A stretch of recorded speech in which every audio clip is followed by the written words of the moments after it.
Olá, queridos alunos, estamos de volta estudando Direito Administrativo com foco para a prova de delegado de polícia. O tema da aula de hoje são os bens públicos, assunto de extrema importância para a sua prova. Primeiramente, antes de estudarmos os bens, é importante fazermos uma diferenciação entre o tema domínio público e bens públicos, pois são assuntos intimamente ligados. Antes disso, anote no seu caderno o próximo tópico de estudo, que são os bens. Tema da aula de hoje, bens públicos. Mas, em relação aos bens públicos, nós temos que fazer algumas considerações preliminares, que são muito importantes para a sua prova. Aqui, pessoal, nós vamos estudar os seguintes assuntos. Vamos estudar o domínio público, que se subdivide em duas espécies, tá?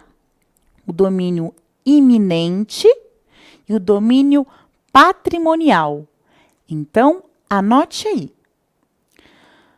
O domínio público, ele se subdivide em duas espécies, domínio eminente e domínio patrimonial. Pessoal, o domínio público, ele é um tema muito mais abrangente do que bem. Ele vai envolver não só os bens públicos, mas todos que estão relacionados ao Estado. Quando eu falo, então, em domínio iminente, que é uma espécie de domínio público, eu estou falando em bens que podem sofrer a influência estatal, bens privados, que sofrem qualquer limitação ou influência estatal, como, por exemplo, o regramento dos bens, como, por exemplo, uma limitação administrativa, uma servidão, que são formas de intervenção estatal na propriedade privada. Também falo aqui em domínio iminente, em desapropriação. Perceba que aqui o Estado vai exercer influência em todos os bens que estão em seu território, sejam bens públicos ou privados, tá? Isso que é o conceito de domínio público iminente, tá? Já o domínio público patrimonial, aqui, quando fala-se em domínio público patrimonial, aqui sim, eu estou falando em bens que estão relacionados ao Estado. Estado o quê, pessoal? Entes da federação, né? Então, domínio patrimonial, agora sim, os bens relacionados aos entes estatais, tá? Feito essas considerações preliminares, vamos estudar o conceito, tá, de bem público. O conceito de bem público, ele tem uma discussão doutrinária enorme, tá? Além disso, além dessa discussão, eu vou destacar para vocês aqui o que o Eli Lopes, voltando um pouquinho lá em domínio iminente, o Eli Lopes, ele vai trazer para a gente algumas espécies de domínio público. E essas espécies já apareceram em prova, por isso que eu trouxe a vocês as espécies de domínio público eminente trazidas pelo Eli. O Eli ele vai falar em domínio terrestre, domínio espacial, histórico, hídrico, mineral e do patrimônio genético, tá? Então, vamos estudar essas espécies de domínio público eminente. Lembra que o domínio público eminente é aquele que não é composto apenas pelos bens estatais? Então, vamos lá. Anote no seu caderno, portanto, o próximo tópico de estudo. Vamos falar agora de domínio público eminente. Ressalto que quem traz essa diferenciação é o Eli Lopes Meireles, tá? Esse autor, ele vai dividir o domínio público eminente nas seguintes espécies. Domínio terrestre. E aqui no domínio terrestre, eu estou falando em terras estatais, como, por exemplo, terras devolutas, tá? Plataforma continental e os terrenos de marinha. As terras devolutas, pessoal, em regra, são de propriedade do Estado, tá? Estado de São Paulo, a não ser que esteja em fronteira, tá? Que mais o Eli vai falar? Ele vai falar em domínio hídrico. Domínio hídrico. E aqui, o domínio hídrico são as águas públicas, né? O código de águas aqui, a regulação das águas públicas. Por exemplo, no Código de Águas, né? Vou tratar de bacias fluviais. Também temos o domínio mineral, tá? Que são os recursos minerais nacionais, por exemplo. Domínio florestal. Aqui eu estou falando em florestas, fauna e flora, tá? Estou falando em florestas, fauna e flora. Por fim, eu tenho o domínio espacial e o domínio do patrimônio histórico e genético. Então, o domínio espacial, ele é regulamentado pela aeronáutica, pelo Código da Aeronáutica. Isso se refere ao espaço aéreo.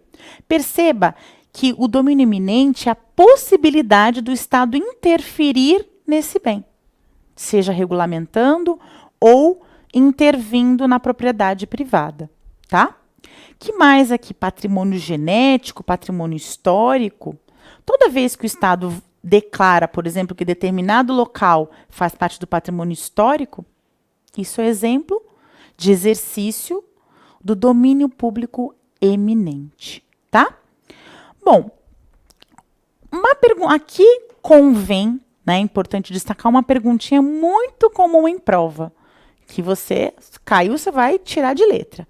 O que é res nullius? Para o Estado, tem res nullius? Tá? Então, pergunta de prova. Anote aí, vai cair na tua prova, mas você vai detonar, você vai acertar. Pergunta de prova. O que é res nullius? Resposta, pessoal. A res nullius é coisa sem dono, coisa de ninguém. Será que a gente... Eu posso falar, quando eu falo em Estado, de coisa de ninguém? Tem isso? Bom, a doutrina vai dizer que sim e cita alguns exemplos. Por exemplo, a luz. A luz tem dono? Não tem dono, né? De quem é a luz? De ninguém. É res nullius. E os animais silvestres? Também não tem dono. É res nullius. Tá bom? Então, caiu na prova, você já sabe identificar e dar exemplos. Res nullius, portanto, é coisa sem dono. Por exemplo, a luz e os animais silvestres. Bom, essas noções introdutórias que caem em provas são muito importantes para a gente começar a estudar os bens públicos. Mas, afinal de contas, professoras, qual o conceito de bem público? Pessoal, existe uma enorme discussão doutrinária acerca do conceito de bem público, porque nós não temos em direito administrativo, como eu tenho em outras disciplinas, um código bonitinho codificado. A legislação aqui é esparsa. E também não temos, né, o conceito. Então, a doutrina, ela se divide em três, né, correntes principais. A corrente exclusivista, a inclusivista e a mista, tá? Então, anote no seu caderno o próximo tópico de estudo, que é o conceito de bens públicos. A primeira informação importante que você vai continuar anotando é a seguinte. Anote que existe discussão doutrinária acerca do tema. Existe discussão doutrinária acerca do tema.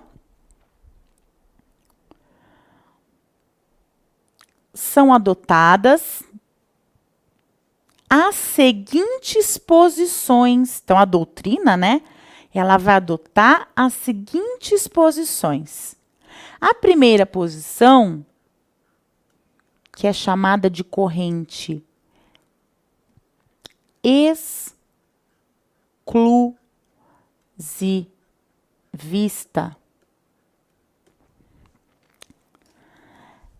ela é defendida por José dos Santos Carvalho Filho, tá?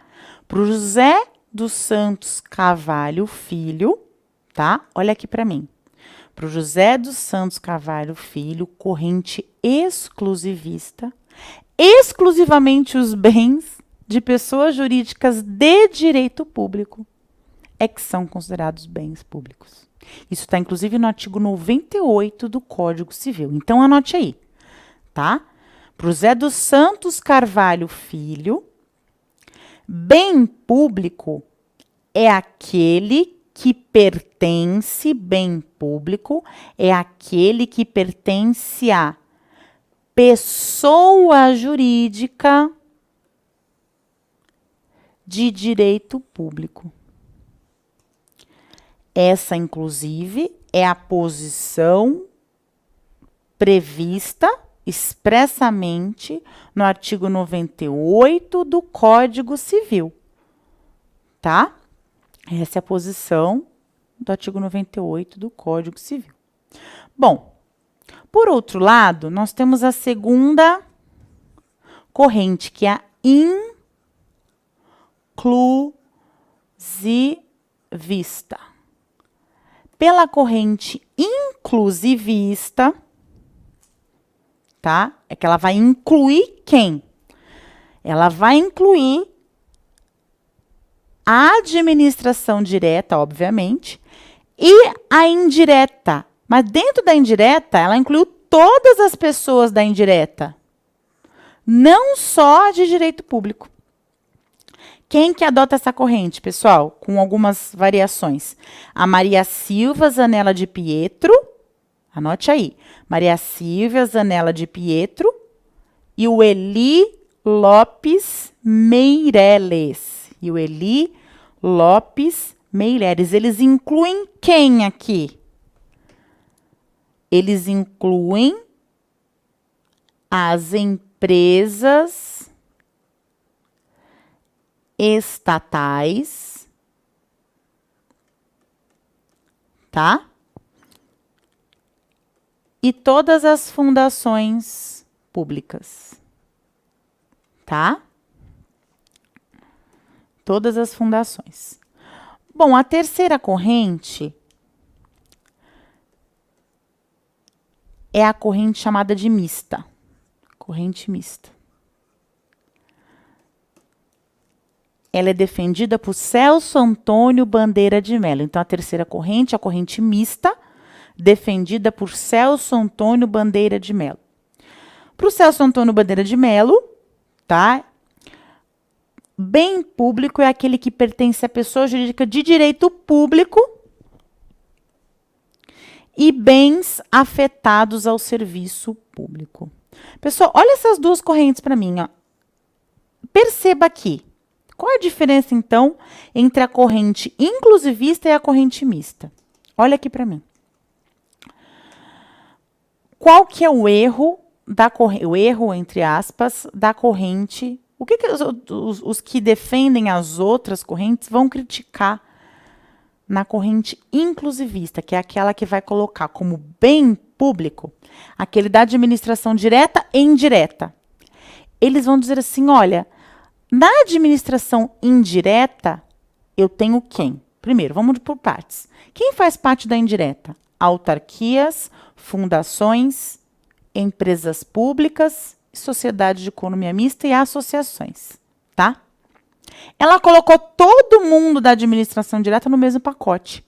Ela não diferenciou, lá nas empresas estatais, por exemplo, quem exerce serviço público, e, portanto, esse sim, os bens poderiam ser considerados públicos, e quem não exerce serviço público. Ela colocou no mesmo pacote empresas estatais que exercem serviço público e empresas estatais que exercem atividade econômica. Quem exerce atividade econômica tem por que ter bem público? Não. Essa é a crítica dessa segunda corrente. Bom, Aí a terceira corrente tenta, né, tenta resolver o problema e coloca assim, olha, é bem público. Aqueles de pessoa jurídica de direito público, então de autarquia, de fundação pública, né, dos entes estatais, e de pessoas, aqui não disse administração direta ou indireta, só falou pessoas que prestam serviço público, ou seja, bens afetados ao serviço público. Tá? Tentou corrigir. Qual foi o erro aqui, pessoal? Uma concessionária de serviço público, que é uma empresa privada, que celebrou um contrato com a administração, passa a ter bem público. Tá? O que não é aceito pela... Então, colocou aqui várias entidades privadas, particulares, como, né, como detentores de bens públicos. Então, professora, me ajuda. Qual é a sua dica, então, para a gente adotar na prova? Qual posição nós devemos adotar em prova? Pessoal, a corrente mais aceita em concursos tem sido a corrente clássica, a exclusivista. Aqui vai falar assim, olha, o bem público é aquele cuja titularidade, cujo dono é uma entidade de direito público. Tá? Então, quem tem bem público? Eu estou falando de bem público, tá? Administração direta, União, Estado, Distrito Federal e municípios. E a administração indireta, mas quem dá indireta? Autarquia e fundação de direito público, tá? Para ficar bem claro, para você não esquecer mais, né? Não se esqueça, meus amores, por favor, ó, coração aqui, porque isso aqui é muito importante. Anote aí, tira uma foto, carrega no seu celular para todo canto, foi no banco, foi em algum lugar, tá paradinho aí, aqueles 5 minutos, tá no trabalho, foi no banheiro, tá olhando lá, leia isso aqui. Não se esqueça, tá? Então, para a corrente majoritária mais aceita em concurso, são bens públicos. Os bens da administração direta, das autarquias e das fundações de direito público. Agora, são bens privados, o das empresas estatais, aqui eu tenho empresa pública e sociedade de economia mista, e das fundações de direito privado, tá? Essas aqui fazem parte da administração indireta, mas são pessoas jurídicas de direito privado. Portanto, o regime é privado. Os bens são privados. Bom, e as concessionárias e permissionárias de serviço público? Qual a natureza dos bens?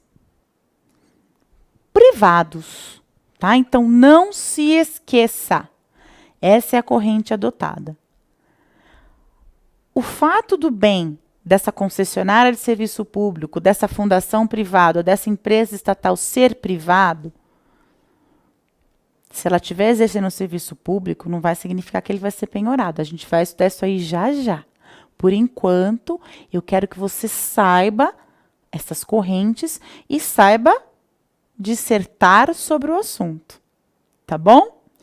Bom, agora nós vamos passar a estudar a classificação dos bens públicos, que é dividido em vários critérios. Vamos começar pelo critério da afetação, que está lá no artigo 99 do Código Civil.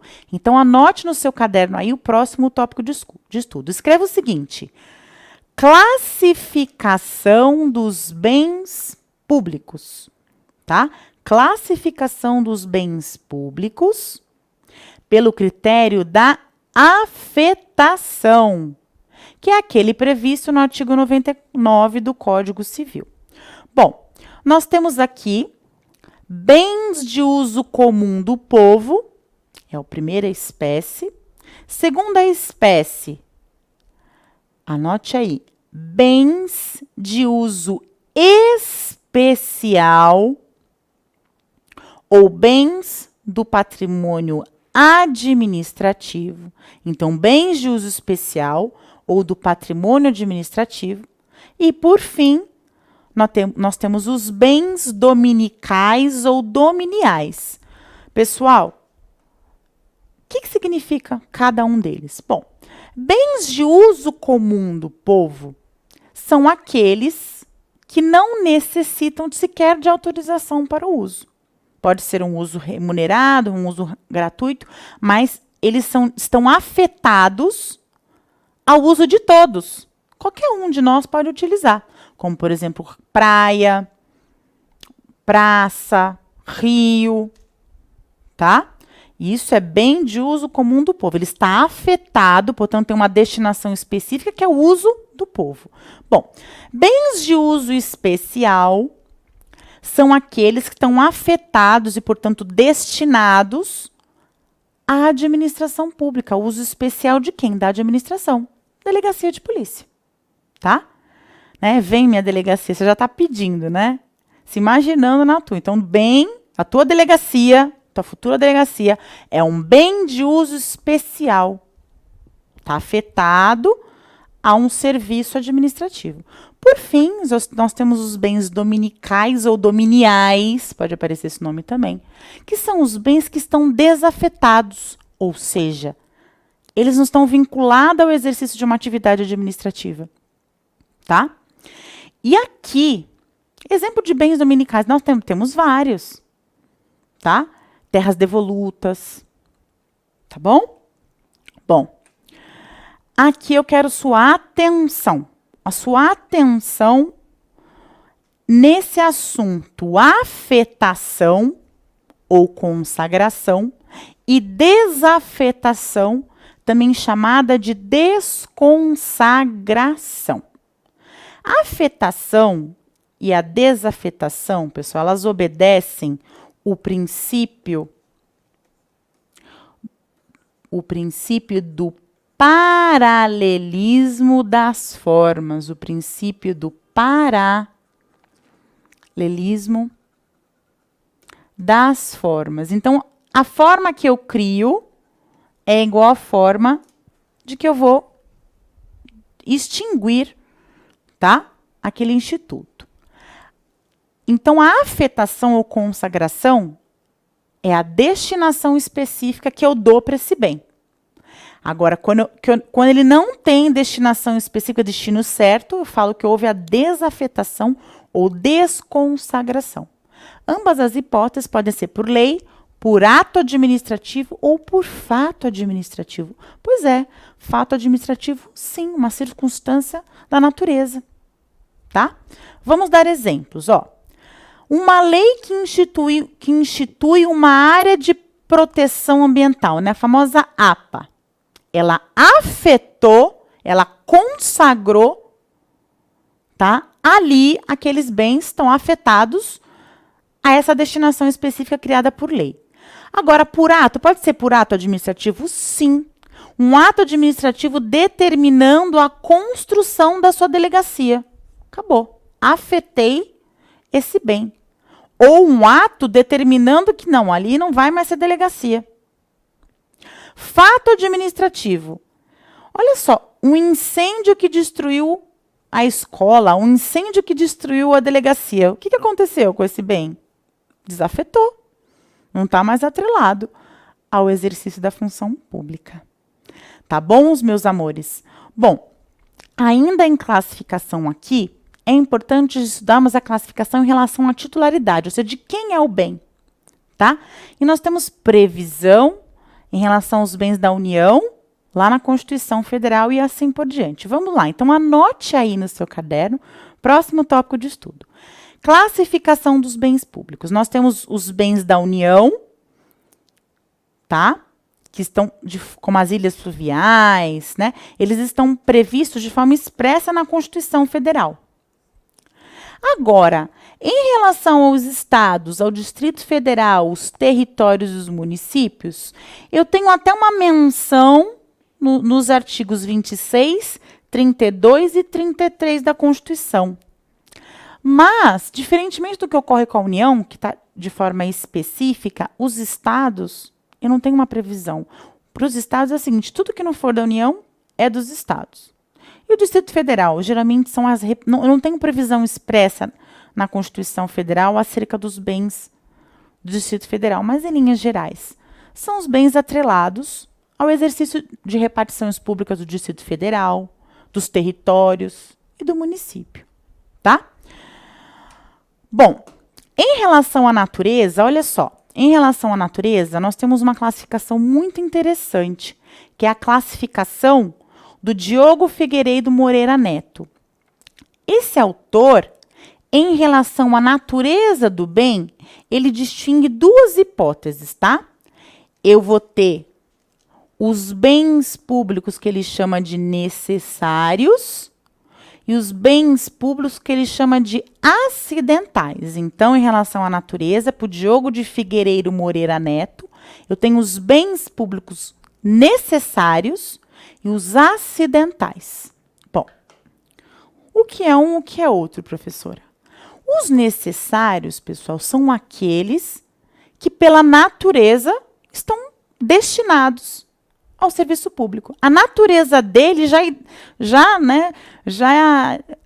atrela esse bem ao serviço público. Eu não precisaria nem falar nada.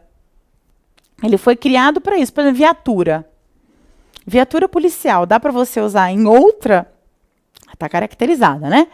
Dá para você usar em outra circunstância, a não ser para exercer um serviço público policial ou uma atividade de polícia judiciária? Não dá. Então, é um bem público necessário. Diferentemente do que ocorre com os bens públicos acidentais, são aqueles que foram transformados, o uso foi atrelado a uma finalidade estatal. Uma impressora que está na delegacia, vamos lá, impressora. A impressora, a natureza dela, ela vai estar ligada ao serviço público ou não? Eu posso ter impressora em qualquer lugar, até na tua casa? Tem. Então, a impressora que está na delegacia, ela vai receber um númerozinho de patrimônio do Estado, porque tudo que é patrimônio do Estado tem um númerozinho, tem uma identificação. Mas ela é um bem público acidental, porque a natureza dela, ela não foi criada só para exercer um serviço público. Ela foi criada para uma série de outras utilidades, diferentemente da viatura de polícia. Né? Ela tem a parte de trás, que foi criada para colocar o preso, ela é cheia ela é planejada para o exercício daquela atividade típica policial. Então, a natureza dela é necessariamente pública. Tá? Bom, pessoal, nós vamos falar rapidamente aqui, vamos continuar na aula que vem, tá? Do regime jurídico dos bens. Olha só para mim. Bom, o regime jurídico dos bens públicos é um pouquinho diferente em relação à pessoa, tá? Vamos estudar com cenas do próximo capítulo. Eu desejo a vocês bons estudos e até a próxima aula.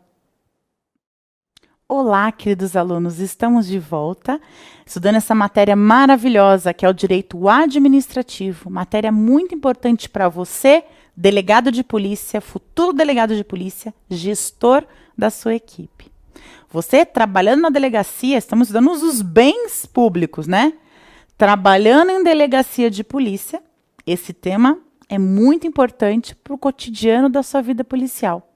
Então, mais que a prova, bem público, já pensou você titular da sua unidade? Eu sou titular da delegacia, então você, futuro titular da unidade, tem que ter um cuidado, não só como funcionário público, mas especialmente como titular. O estudo dos bens públicos é muito importante para você, quando for o titular da sua unidade policial. Bom, continuando aqui então, no tema bens públicos, nós vimos no bloco anterior que o conceito de bens públicos é extremamente controvertido. Vimos que existem 3 correntes principais acerca do conceito de bem público. A corrente exclusivista, ela vai entender que os bens públicos são exclusivamente aqueles pertencentes à pessoa jurídica de direito público. É inclusive a posição do artigo 98 do Código Civil. A segunda corrente, que é inclusivista, ela vai incluir quem? todas as pessoas da administração indireta, sem diferenciar quem exerce serviço público de quem exerce atividade econômica. Por isso que está errado. A corrente mista, ela tenta corrigir isso aí e ela coloca as pessoas jurídicas de direito público e os bens afetados ao serviço público, tá? Bom, a corrente mais adotada em concursos, a mais aceita, tem sido a primeira, a corrente do artigo 98 do Código Civil. Estudamos as principais características, né, as classificações mais importantes dos bens. Vimos a classificação que leva em consideração o critério da afetação. Aqui nós temos bem de uso comum do povo, bens de uso especial, esses dois afetados ao exercício da função pública, e, por fim, os bens dominicais. Estudamos também a classificação em relação à titularidade, bens da União, dos Estados. E, por fim, a classificação do Diogo Figueiredo de Moreira Neto, que vai tratar da natureza. Bens públicos essenciais, viatura de polícia, e os não essenciais, impressora da delegacia. Bom, e paramos aqui, em regime jurídico dos bens públicos, tá? Pessoal, olha só.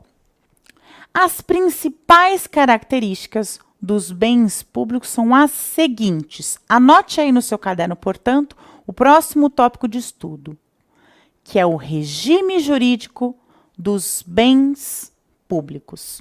Olha só, pessoal. Primeira característica é a alienação condicionada. A alienação condicionada significa o quê? Que pode vender bem público? Pode. Mas tem que se respeitar algumas condições que nós vamos estudar a seguir, tá? Por ora, guarde que admite-se a alienação condicionada. Né? Então, eles são inalienáveis. Ok, tá certo, estiver na prova objetiva. Mas tem exceção. Então, portanto, na verdade, a alienação é condicionada a alguns requisitos. Bom, empenhorabilidade. E aqui, pessoal, na empenhorabilidade, o que vocês precisam saber aqui? O artigo 100, eu coloquei aqui, artigo 100 da Constituição. O artigo 100 ele vai falar dos precatórios. Empenhorabilidade por quê? A penhora é um instituto típico de devedor, de execução, tá? Quando uma pessoa deve algo a alguém, o credor pode executar, tá? Quando ele executa, ao final, ou a pessoa paga ou indica bens à penhora. No caso de um bem, se o Estado deve um dinheiro para alguém, por exemplo, de uma indenização, né, advinda de um acidente, enfim, tá? O Estado ele paga as suas dívidas através de precatório, por isso que é empenhorável, tá? Por conta disso, porque ele vai pagar, eu não vou dar um bem para a pessoa. Se o Estado quiser pagar algo, é só mediante precatório. Então, o bem é empenhorável, tá? Credor não tem a possibilidade de executar o Estado adquirindo um bem estatal. Bom, próxima característica, pessoal, é a imprescritibilidade. Né? Quero que você olhe lá no seu material, na sua Constituição Federal, os artigos 183, parágrafo 3º e o 191. Essa imprescritibilidade, ela está relacionada ao quê? Essa imprescritibilidade para bem público significa que eles não estão sujeitos a uso capião, que também é chamado de prescrição aquisitiva. Por isso, imprescritibilidade. Mas nós vamos estudar que tem uma exceção. Né? Não é uma exceção, é uma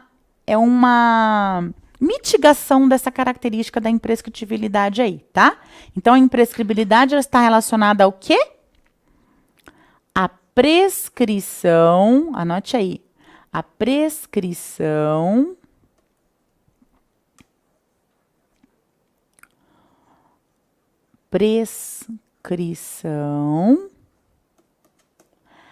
aquisitiva.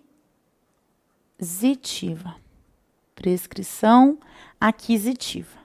Tá bom? A impenhorabilidade, portanto, o que era mesmo?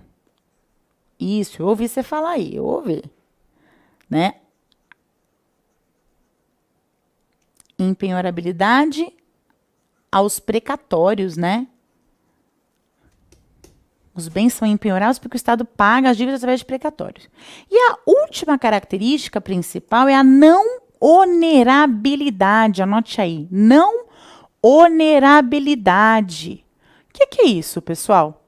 Significa que nenhum ônus real pode recair sobre um bem público. Não pode. Exemplo de ônus real, servidão, tá? Não pode recair qualquer ônus real sobre bem público. Isso é não onerabilidade, tá? Então, onerabilidade, não onerabilidade significa a impossibilidade de recair qualquer ônus real sobre bem público. Não pode, tá?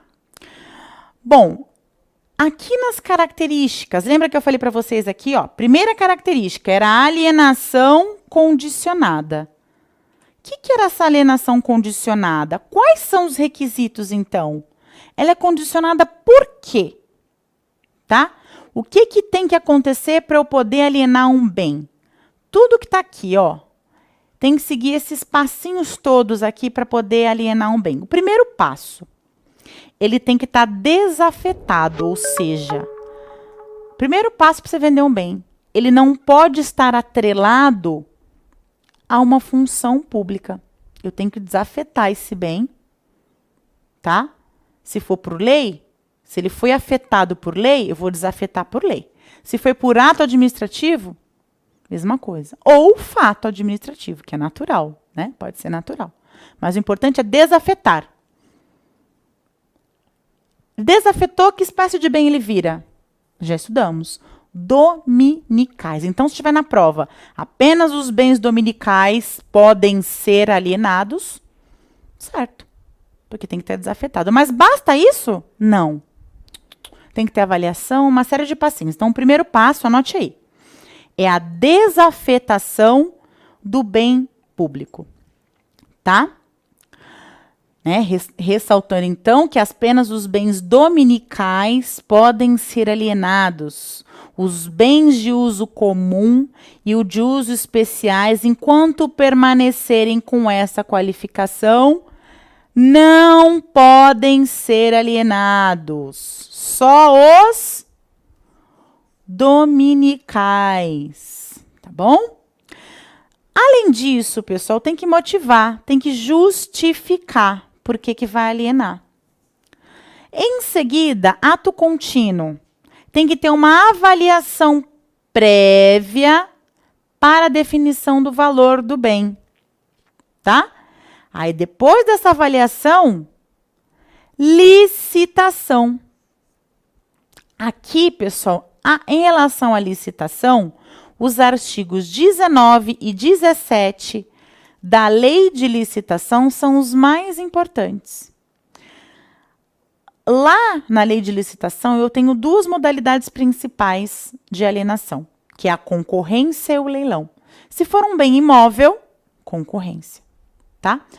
Agora, o leilão são os bens móveis, tá? Que mais, além disso? Precisa ter lei, tá? Então, vamos repetir, ó, para ficar bem claro. Então, a licitação, tá? Concorrência para os bens imóveis, mas tem exceção lá, tá? Tem exceção.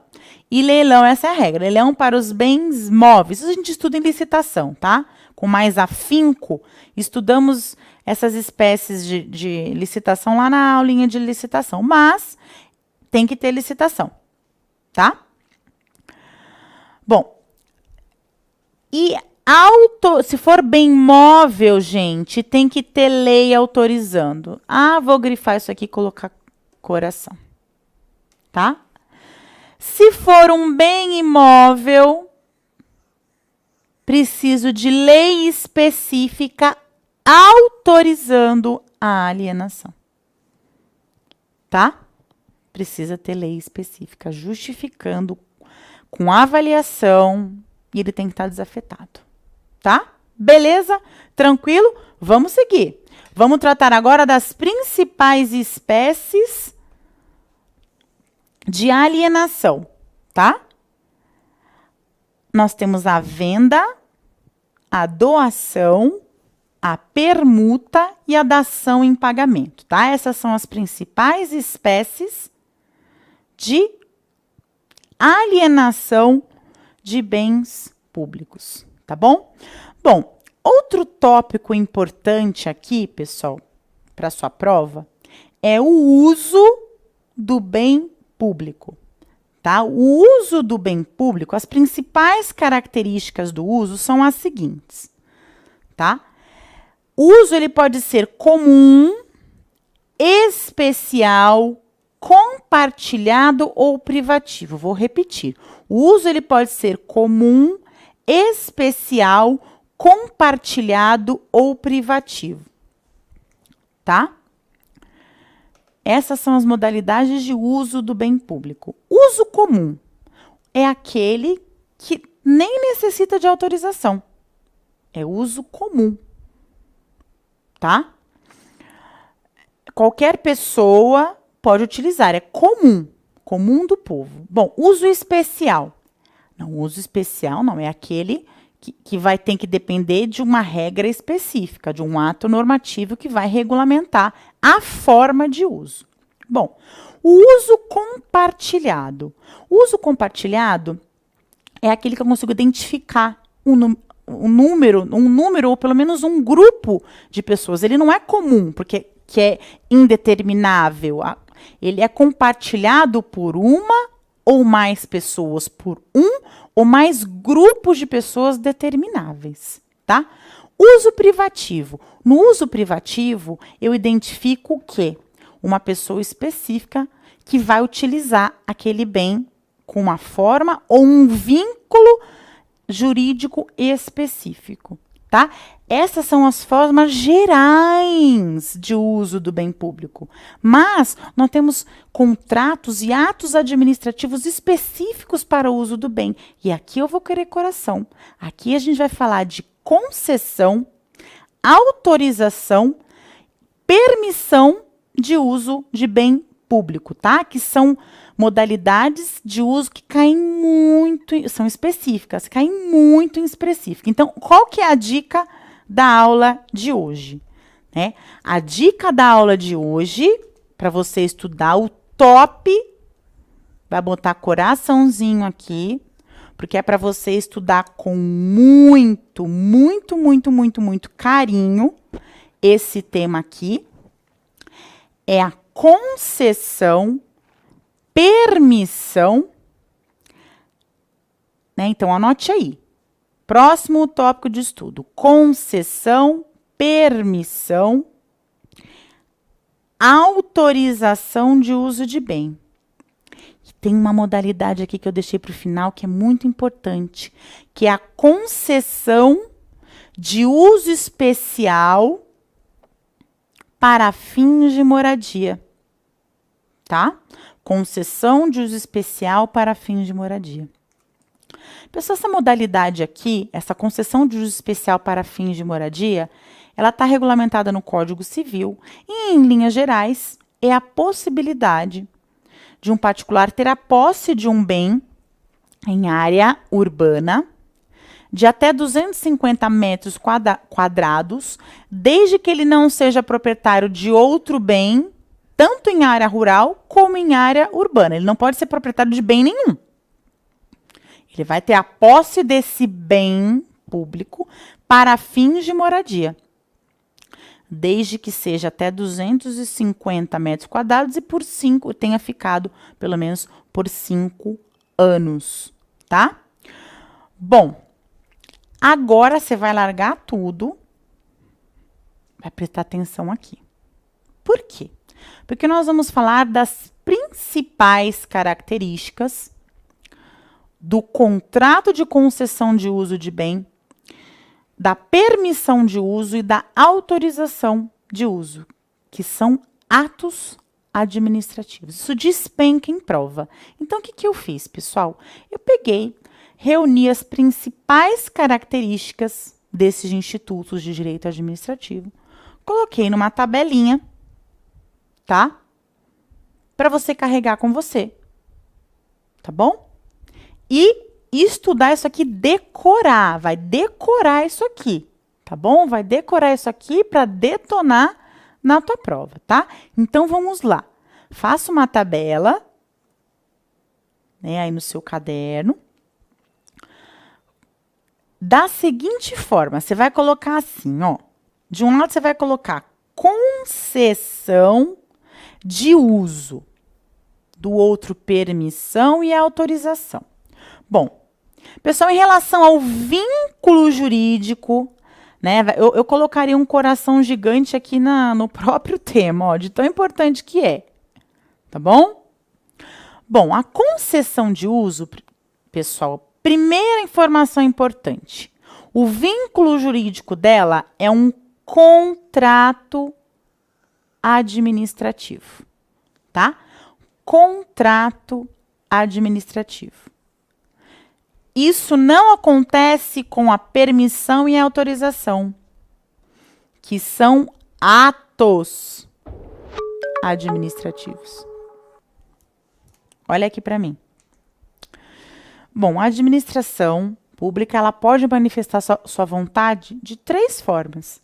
De forma unilateral, através do ato, de forma bilateral, contrato, e de forma plurilateral, consórcio. Estudamos um pouquinho sobre os consórcios na aula passada, quando falamos das associações públicas.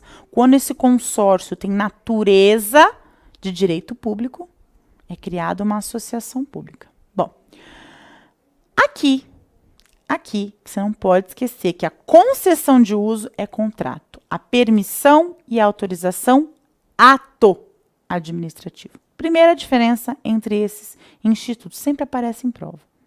Bom, que mais você não pode esquecer, tá? A concessão de uso, como contrato, obviamente, exige licitação. Todo contrato, previamente, né, exige a celebração de um processo licitatório, tá? Agora, a permissão de uso, gente, a permissão de uso, ela não é contrato, mas é necessário licitar, tá? É necessário licitar.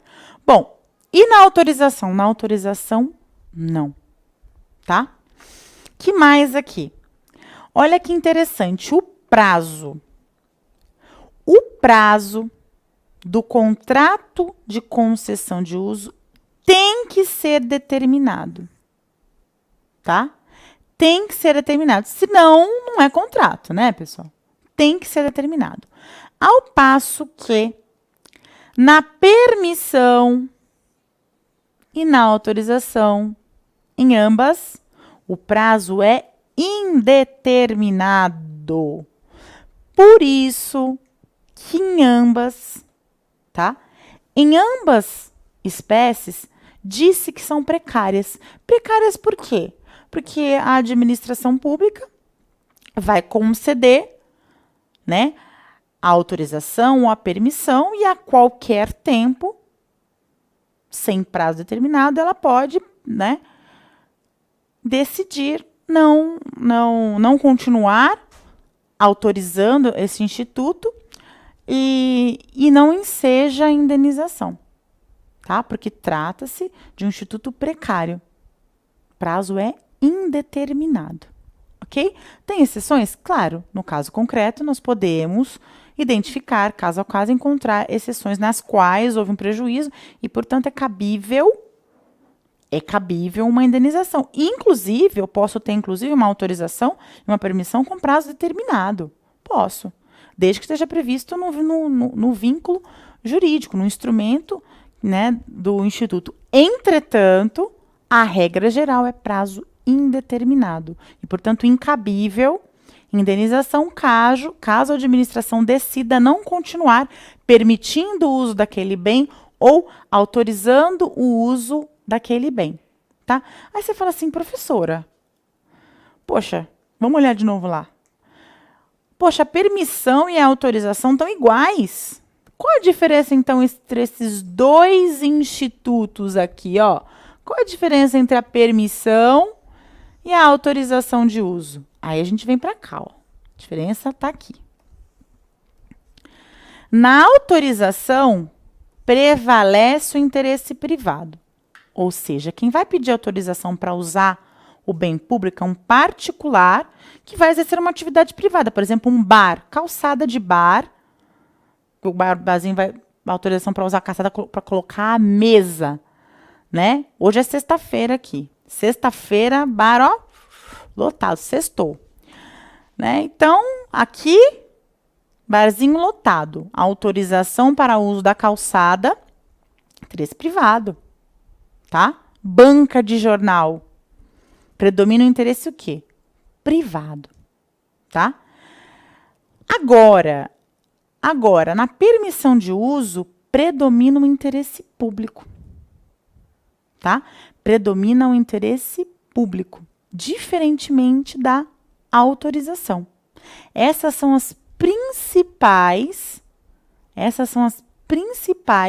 características deste instituto. Você não pode esquecer isso.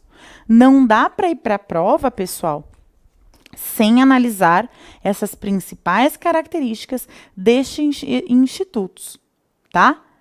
Vamos, para ficar bem claro, vamos voltar um pouquinho, olha só, né? Então, para você detonar na tua prova. Concessão de uso é contrato administrativo.